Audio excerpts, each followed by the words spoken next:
Zechariah chapter 14.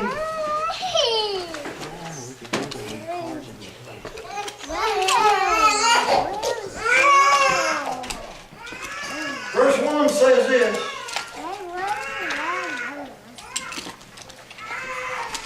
Behold, the day of the Lord cometh, and thy spoil shall be divided in the midst of thee. Notice what he says in verse 2. You know, we live in a time where a lot of people said, well, the United States will never turn against Jerusalem, but I beg with you, they are going to turn against Jerusalem tonight. They are going to turn against Jerusalem, Brother Bill.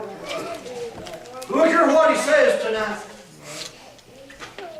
Right now, amen, that we are at peace with the Middle East, but there comes a time where every nation under heaven is going to turn against God's people tonight. Look what he says tonight. Verse 2, God said, for I will gather. God said, I will gather. God is going to gather all nations against who? God said, I'm going to gather all nations against Jerusalem tonight. Brother, when he means all, he ain't leaving none of us out, Brother Bill. You know, we don't know what this next president is going to be, brother. He may, amen, he may even be one, amen, that will begin to hate Jerusalem and begin to even make war with Jerusalem tonight. See, we have been blessed. The Bible says, brother, the one that blessed, amen, God people, he will bless them. But there comes a time where God said, I will gather all nations against Jerusalem to battle. There's a battle coming on out there. We can already see, amen, when the Jews went into the Gaza Strip, Brother Bill, we begin to see how that, amen, they begin to take Gaza Strip up. You know what they're leading down to? That's leading down all them other nations over there going to come against Jerusalem. Look at this tonight. For I will gather all nations against Jerusalem to battle, and the city shall be taken, and the house, now look at this tonight, and the houses rifled. Anybody know what the word rifle means? It means, amen, to have a gun that had got ridges. Anybody ever look at a rifle and it had rifles inside of it? Sure, that's what it means. So how many know tonight? Did you see the day where that, amen, they begin to blow them houses up over on the Gaza Strip? You know what done there? Tanks and rifles and stuff. He said it's going to happen. The house is rifled, and the women ravished. And half of the city shall go forth into captivity. The residue of the people shall be cut off from the city. Then shall the Lord go forth and fight against those nations, as he has fought in the days of battle. How many know that God is going to intervene tonight? They'll not destroy Jerusalem, but God is going to intervene for her tonight. They think, brother, they're going to wipe off the face of the earth, but it'll not happen.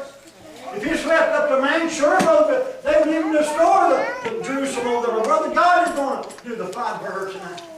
You know, even in the old Bible time, all the time when God would fight a battle, how many know that God would use nature? Amen. He would use, amen, lightning and hailstorms, and amen, he'd even use floods. And God knows how to fight battles tonight. God knows how to win a battle tonight. Look at this tonight. Jim, this is going to be a terrible time upon the earth. Amen. Look what he says in verse 3. Then shall the Lord go forth and fight against those nations as when he fought in the days of battle. Verse 4 says, and his feet shall stand in that day upon Mount of Olives, which is before Jerusalem on the east and on the Mount Olive, shall cleave in the midst thereof toward the east, toward the west. And there shall be a great valley, and half of the mountain shall be removed toward the north and half toward the south. But notice what it says in verse 5. And you shall flee to the valleys of the mountains, for the valleys of the mountains shall reach unto Azar. Yea, and you shall flee like as you fled before the earthquake in the days of Uzziah, the king of Judah. Now look at this. And the Lord my God shall come, and the saints with him. How many know, Brother God, you're going to bring some people? Amen. Them old people, thank God they've been laying in the grave for hundreds of years. I don't know, brother. God is going to bring them out of there. Look at this tonight. But see, all nations are going to come against Jerusalem, children. Even the United States. The Bible said that every nation that turned their back against God is going to be what? Turned into hell. So how many of the United States just about, brother, we've got in God, we trust on our money. But do we really trust God tonight? No, brother. Amen. And you think, brother, if people are going to turn their back up on God, you think they're still going to love Jerusalem tonight? No, they're going to hate it because it's the city of the great King. Look at this tonight. Verse 7 says this. And it shall come to pass in that day that light shall not be clear nor dark. But it shall be one day which shall the Lord not day nor night, but it shall come to pass that at evening time shall be light. Look at this tonight.